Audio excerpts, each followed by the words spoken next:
Hello students, I am DS Rana. Today I will teach you various terms which you have already learnt in the previous classes. So first term is electricity. The invisible energy which constitutes the flow of electrons in a closed circuit to do work is called electricity. It is a invisible energy जे हमें दिखाई नहीं देती, पर हम इसको अपनी senses के राही महसूस कर सकते हैं। जैसे हम अगर देखते हैं कि पंखा चल रहा है, इट मीन्स इलेक्ट्रिसिटी है। हम हीट को महसूस कर सकते हैं, इट मीन्स इलेक्ट्रिसिटी है। So we can sense with our senses. So it is a form of energy which can be converted to any other form very easily. पहले ये समझा जाता था कि electricity is a matter which flows through the circuit to do work. अब ये साबित हो चुका है कि electricity constitute the flow of electrons in the circuit. So electricity is a invisible energy which constitute the flow of electrons in a closed circuit. No free electrons, if we see the atomic structure of any atom, we know that in an atom central part is known as nucleus, and in outer orbits electrons revolve around the nucleus. Nucleus में protons और neutrons होते हैं। Protons के ऊपर positive charge और neutrons के ऊपर कोई चार्ज नहीं होता।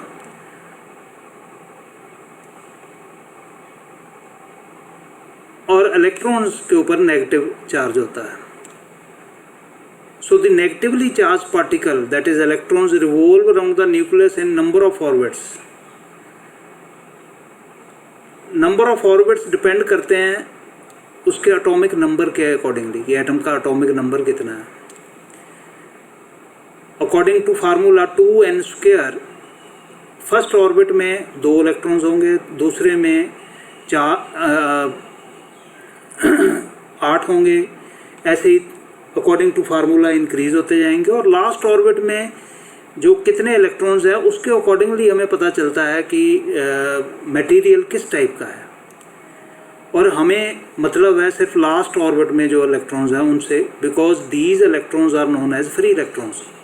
The valence electrons which are very loosely attached to the nucleus of an atom and can be easily detachable are called free electrons. कैसे कि सेंटर में न्यूक्लियस है, उस पर पॉजिटिव चार्ज है, और उसके इर्द गिर्द ऑर्बिट्स में फ्री इलेक्ट्रॉन्स रिवॉल्व कर रहे हैं, उनके ऊपर नेगेटिव चार्ज है। We know that opposite charges attract each other. जो इलेक्ट्रॉन्स रिवॉल्व कर रहे हैं वो उनको न्यूक्लियस अपनी ओर खींच रहा है। ठीक है। Now, due to centrifugal force electrons क्योंकि रिवॉल्व कर रहे हैं न्यूक्लियस के इर्द गिर्द, so due to centrifugal force कोई भी चीज़ ऐसे रोटेट करते हैं हम, तो एक आउटर साइड को फोर्स लगती है जो कि बैलेंस कर रही है फोर्स ऑफ अट्रैक्शन को। सो जैसे जैसे हम न्यूक्लियस से दूर हटते जाएंगे, जैसे जैसे नंबर ऑफ ऑर्बिट्स बढ़ेंगे, पहला है, दूसरा है, तीसरा है, जितने नंबर ऑफ ऑर्बिट्स ज़्यादा होंगे उतनी ही बाइंडिंग फोर्स जो है लास्ट ऑर्बिट वाले इलेक्ट्रॉन्स पे कम होगी। सो इसीलिए जो बोला है the valence electrons which are very loosely attached to the nucleus, क्योंकि लास्ट ऑर्बिट में इलेक्ट्रॉन जो है वो लूजली अटैच्ड होते हैं, क्योंकि उसके ऊपर फोर्स जो है in comparison to first orbit वो बहुत कम होती है। सो ये इलेक्ट्रॉन जो फ्री इलेक्ट्रॉन जो है वो ही पार्टिसिपेट करते हैं करंट में, क्योंकि current is flow of electrons. So यही इलेक्ट्रॉन जो है करंट में पार्टिसिपेशन करते हैं। No next term is electric potential. When a body is charged, either electrons are supplied to it or they are removed from it. In both the cases work is done.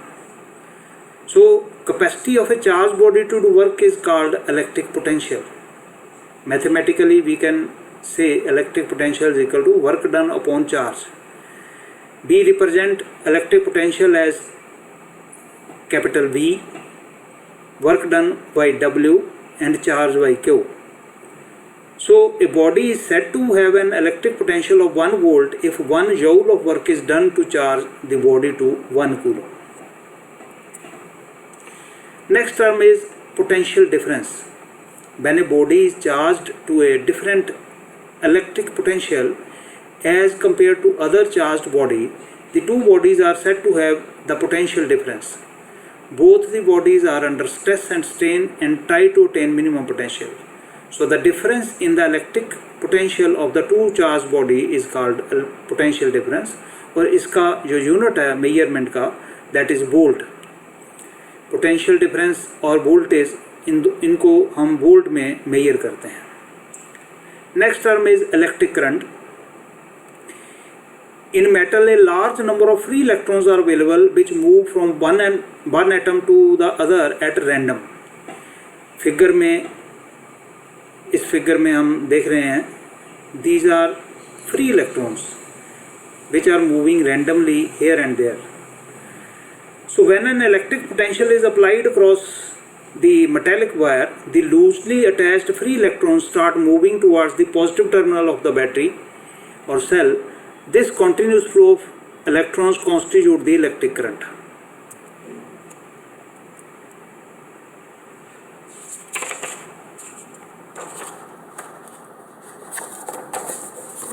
Thus, a continuous flow of electrons in an electric circuit is called electric current. आप देख सकते हैं जैसे ही हमने इस conductor के across battery cell connect किया, सो electrons एक डायरेक्शन में मूव होने शुरू हो गए. क्यों? क्योंकि इलेक्ट्रॉन्स के ऊपर नेगेटिव चार्ज है और ये सेल जो है इसका नेगेटिव टर्मिनल है, ये पॉजिटिव टर्मिनल है. So we know that like charges repel each other and unlike charges attract each other. J negative terminal of battery जो है इसके ऊपर नेगेटिव चार्ज है, सो इलेक्ट्रॉन्स को जे रिपेल करेगा.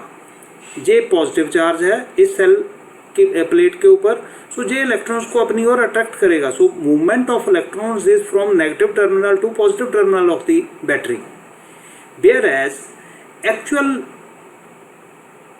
actually in the circuit we always mark the direction of current from positive terminal to negative terminal, which is known as conventional current.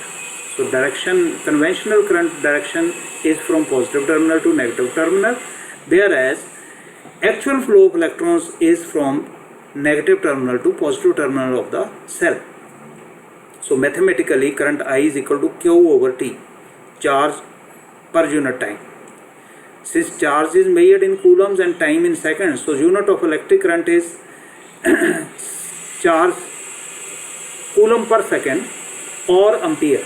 So generally we measure the current in amperes.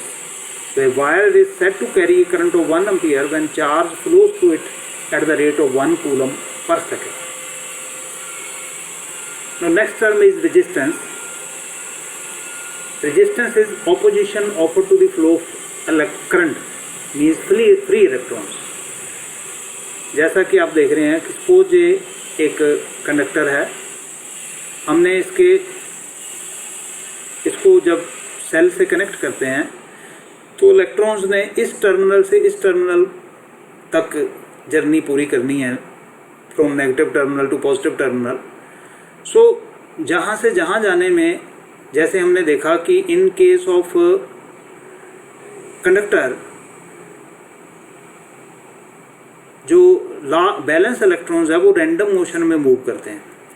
कोई इधर जा रहा है, कोई इधर जा रहा है, कोई इधर जा रहा है, कोई इधर जा रहा है. सो जैसे ही ये इलेक्ट्रॉन आगे मूव करेगा ड्यू टू रैंडम मोशन, जो इलेक्ट्रॉन सपोज इधर से आ रहा है वो जहाँ पे इसको हिट करेगा, एक इलेक्ट्रॉन इधर से आ रहा है वो इसको हिट करेगा, एक इलेक्ट्रॉन इधर से आ रहा है वो उसको हिट करेगा. मींस इस इलेक्ट्रॉन के रास्ते में जे इलेक्ट्रॉन्स रुकावट पैदा कर रहे हैं. ठीक है. सो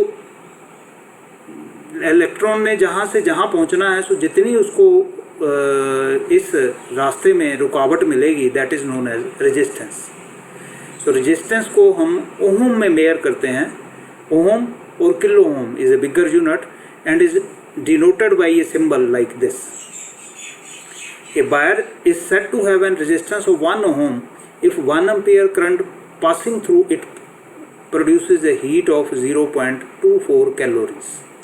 Now, law of resistance means resistance depends upon which factors. कौन कौन से फैक्टर के ऊपर जो रेजिस्टेंस है वो डिपेंड करती है. First, it is directly proportional to its length. ये रास्ता जितना लंबा होगा मीन्स लेंथ जितनी लंबी होगी उतनी ही रुकावट ज़्यादा होगी. So it is directly proportional to length of the conductor. Second, it is inversely proportional to area of cross section. Area of cross section means कि इसका जो क्रॉस सेक्शनल एरिया है ये इसके इन्वर्सली प्रोपोर्शनल है. एरिया ऑफ क्रॉस सेक्शनल जितना कम होगा रेजिस्टेंस उतनी ज़्यादा होगी. Resistance area of cross section जितना ज़्यादा होगा मीन्स कंडक्टर मोटा होगा तो रेजिस्टेंस कम होगा. Third factor is it depends upon nature means atomic structure of the material of which the wire is made. Suppose दो हमारे पास मटेरियल हैं, एक कॉपर है एक एल्युमिनियम है. We know copper is better conductor than aluminium. So अगर उसके atomic structure को कंपेयर करेंगे तो number of orbits in copper is more in comparison to number of orbits in aluminium. So naturally हमने पहले भी डिस्कस किया है कि जितना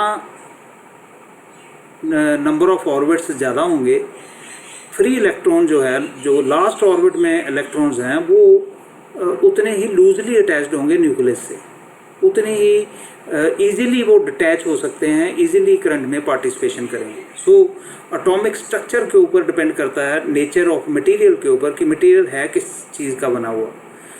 third factor is this. Fourth factor is it also depends upon the temperature of the wire. Very important, temperature. So temperature increase या decrease होने से क्या फ़र्क पड़ता है. अगर इस कंडक्टर का टेम्परेचर इंक्रीज होगा तो ये जो इलेक्ट्रॉन्स हैं जैसे रैंडम मोशन में मूव कर रहे हैं, so due to thermal energy its motion will be increased. इनका मोशन जो है इंक्रीज हो जाएगा तो ये ज़्यादा तेज़ गति से इधर उधर मूव करेंगे. सो इलेक्ट्रॉन्स जो जहाँ से जहाँ तक आना है जिसने, अगर वो पहले स्लो स्पीड में हिट कर रहा है, सपोज जहाँ से इलेक्ट्रॉन चला इसने उसको हिट किया, सो अगर उसकी पहले हिटिंग जो है वो स्लो है, सो अगर इसका रैंडम मोशन इंक्रीज हो जाएगा तो नेचुरली वो हिट ज़ोर से करेगा तो नेचुरली उसकी रेजिस्टेंस जो है वो ज़्यादा हो जाएगी. सो टेम्परेचर इंक्रीज होने से रेजिस्टेंस मटेरियल का इंक्रीज होता है और टेम्परेचर डिक्रीज होने पे रेजिस्टेंस मटेरियल का डिक्रीज होता है. सो अगर हम neglecting the last factor for the timing, resistance is directly proportional to length and inversely proportional to a. अगर प्रोपोर्शनैलिटी साइन को हटाएंगे तो जहाँ पे हम एक प्रोपोर्शनैलिटी साइन लगाएंगे जिसको हम ग्रीक लेटर रो, इसको रो बोलते हैं, सो इसको हम रेजिस्टिविटी बोलते हैं, resistivity of a material. So R is equal to rho L upon A. Its value depends upon nature means atomic structure of the wire, material representing the third factor above. So law of resistance is very important. So resistivity which is rho, this resistivity, इसको अगर हमने find out करना है तो इसके दो तरीके हैं. पहला तरीका है the resistance of a wire is given by the relation, कि अगर हम एक कंडक्टर लें जिसकी लेंथ 1 मीटर है और उसका cross sectional area 1 metre square है, तो उस पीस की अगर हम रेजिस्टेंस मेजर करें then that is known as resistivity of this material. Means 1 metre length and 1 metre square of cross sectional area, then resistance of this piece is equal to resistivity of this material. Second method, अगर हम 1 metre cube लें जिसकी तीनों side 1 metre हों और उसके opposite faces, जैसे हमने जे फेस लिया है, हम ऊपर वाला और नीचे वाला फेस भी ले सकते हैं, ठीक है, हम जे वाला फेस और जे वाला फेस भी ले सकते हैं, ऑपोजिट फेसेस, ऑपोजिट फेसेस पे अगर हम रेजिस्टेंस मेजर करें then this resistance is equal to resistivity of the material. So दोनों तरीके से हम रेजिस्टिविटी जो है वो फाइंड आउट कर सकते हैं।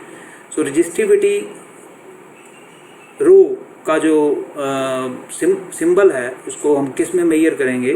सो according to this formula rho is equal to R into A upon L. R is measured in ohm, A is measured in meter square and L is measured in, means length is measured in meter. So it is ohm meter.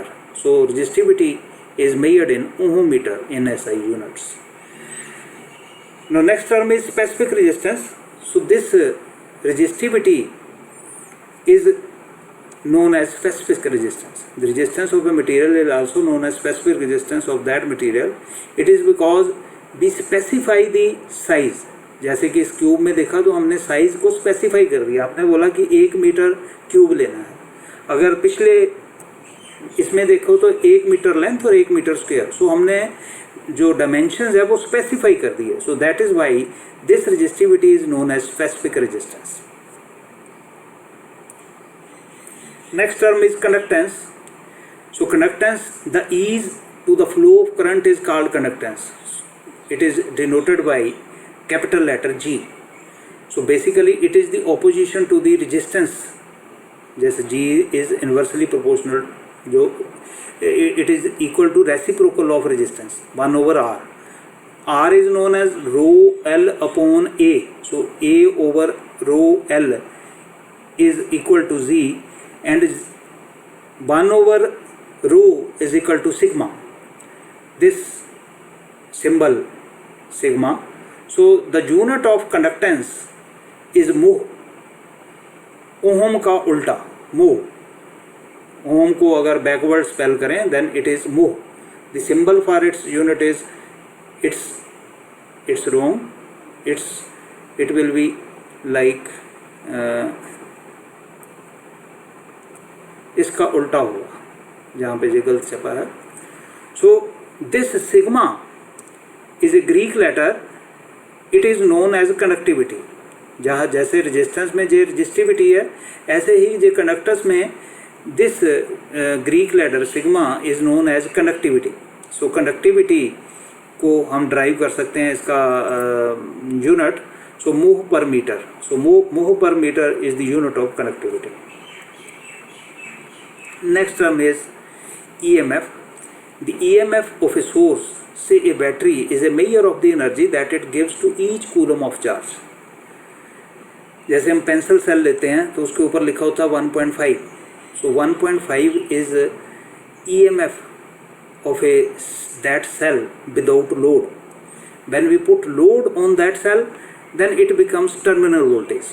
So EMF means at first sight the name EMF implies that it is a force that causes the electrons to flow through the circuit. In fact, it is not a force, but it is the energy supplied to some active source such as battery to 1 coulomb of charge.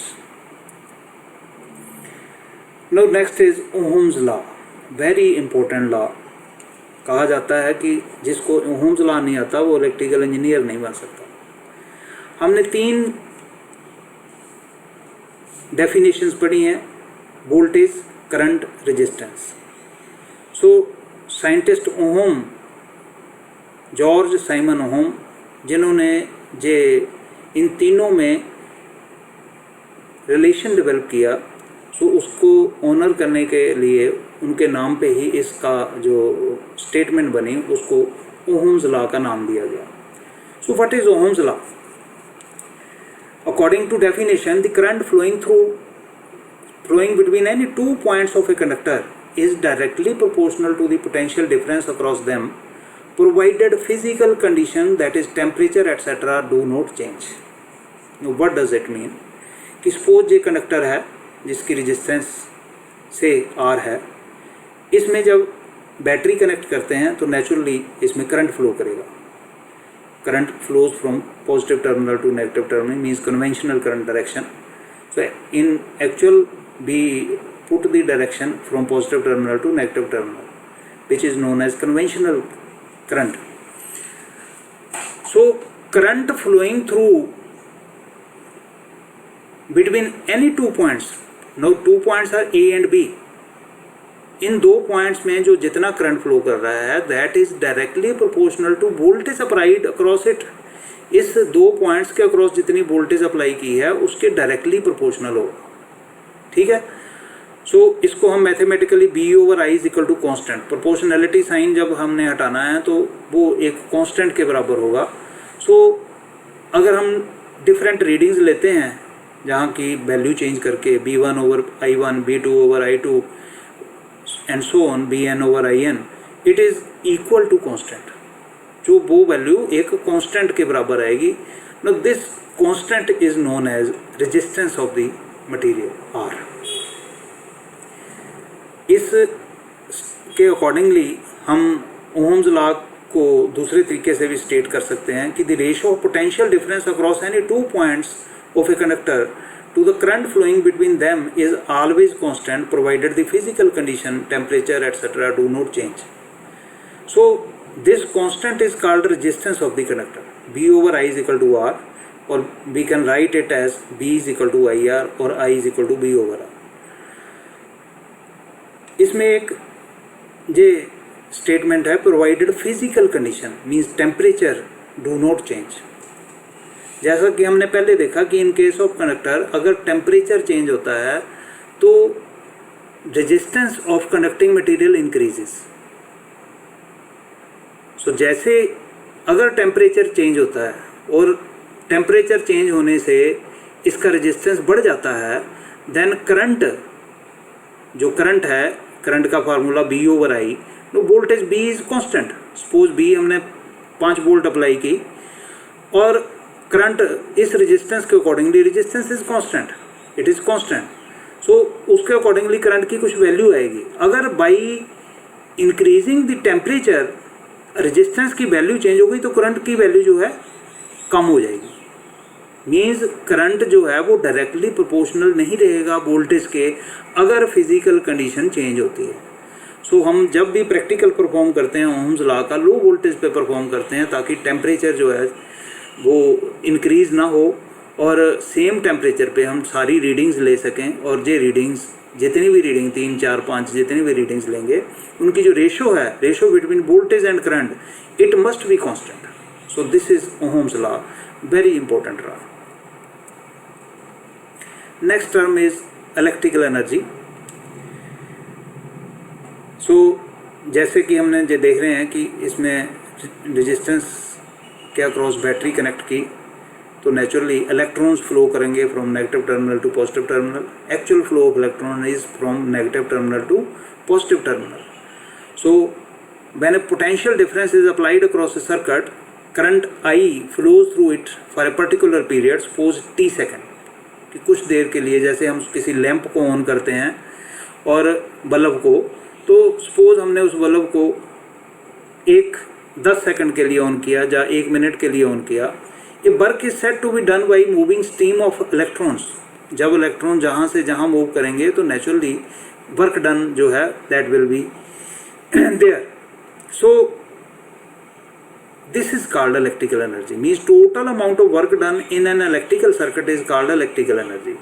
In electrons के move करने से जितना total work done हुआ है that is known as electrical energy. So by definition V is equal to work done upon charge. So work done or electrical energy expended is equal to VQ, or it is equal to BIT. Here B is voltage, I is current and T is time. So we can write this as a I square RT. Here I is equal to Q over T. Q की जगह हमने IT put किया है, so I is equal to Q over T. So this can also be written as B square upon R into T. So depending upon the given data, अगर हमने numerical करना है कोई भी, so न्यूमेरिकल के लिए जैसे भी डाटा दिया हो, अगर हमें वोल्टेज, करंट और टाइम दिया है तो हम ये फार्मूला यूज़ कर लेंगे एनर्जी फाइंड आउट करने के लिए। अगर हमें वोल्टेज नहीं दी हुई, करंट, रेजिस्टेंस और टाइम दिया है तो हम ये फार्मूला यूज़ कर लेंगे। सिमिलरली वोल्टेज, रेजिस्टेंस, टाइम दिया है तो ये फार्मूला यूज़ कर लेंगे। So the basic unit of electrical energy is joules और watt second. The energy expended in an electrical circuit is said to be 1 joule or watt second if 1 ampere current flows through the circuit for 1 second when a potential difference of 1 volt is applied across it. However, the practical or commercial unit of electrical energy is kilowatt hour. हम घरों में कहते हैं कि हमारी इतनी units consume होगी. That 1 unit is equal to 1 kilowatt hour. So 1 kWh is equal to 1 unit. 1 kWh means K means 1000, 60 into 60 hour. So जब एक आवर को हमने सेकंड्स में कन्वर्ट कर दिया, so watt second. 36 into 10 raised to power 5 watt second or joules is equal to 1 kWh. So 1 kWh is known as 1 unit. So this is electrical energy. Next term is electrical power. The rate at which work is being done in an electrical circuit is called electrical power. So according to mathematically, electrical power is equal to work done in an electric circuit divided by time. So BIT is energy basically, work done in an electrical circuit is energy. BIT divided by time, so it is equal to VI, or it is equal to I square R, or it is equal to V square upon R. So electrical power is measured in watts. Bigger unit is kilowatt, so 1 kilowatt is equal to 1000 watt. Mechanical work. When a body to which force is applied moves in or opposite direction of the applied force, the work is said to be done by or against the body. Means work is equal to force into distance.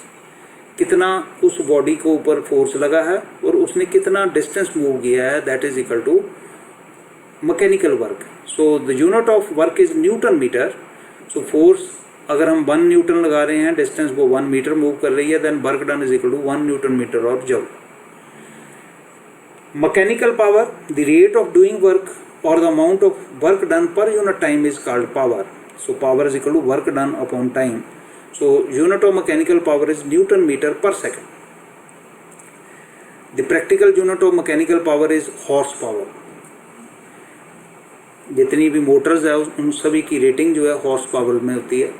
So in fact the rate of doing 75 kg meter of work per second is known as 1 horsepower. Heat energy. The form of energy which produces a sensation of warmth is called heat. So mathematically H is equal to ms theta. So m is equal to mass of body, s means specific heat of body, and theta is equal to rise or fall in temperature. So the amount of heat required to raise the temperature of 1 kg of water through 1 degree is called 1 kilocalorie. So 1 kilocalorie is equal to 1000 calorie. Joule's law of electric heating.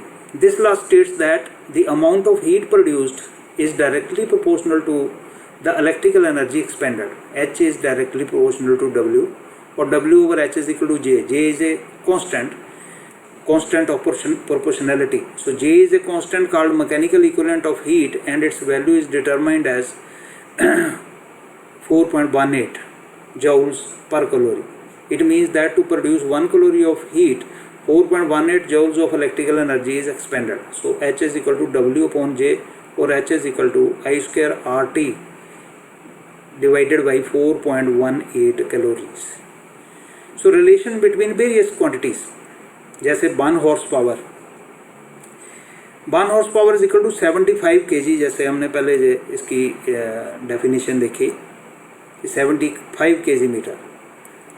So 1 horse power is equal to 75 kg weight metre पर second. सो KG wait को Newton में convert करने के लिए 9.81 से multiply करना पड़ता है. सो इसको 9.81 से मल्टीप्लाई करेंगे तो then it is equal to newton metre per second और जूल्स पर सेकंड और watts. So it is equal to 735.5 watt. So 1 horse power is equal to 735.5 watt और 0.7355 kW. राइट. सो अगर हमने हॉर्स पावर को वाट में convert करना है current वगैरह फाइंड आउट करने के लिए, so 1 horse power is equal to 735.5 watt. Relation between horse power and torque. Work done in 1 rotation, it is equal to force into distance covered in 1 revolution per revolution. So अगर हम circle का circumference देखें, revolution distance covered, it is equal to 2 pi r. So force into 2 pi r, it is equal to 2 pi t Newton meter or joules. T is torque, that is movement acting on the rotor. So work done per minute is equal to 2 pi nt. So mathematically horsepower is equal to 2 pi nt over 60 into 735.5, because 1 horsepower is equal to 720.5.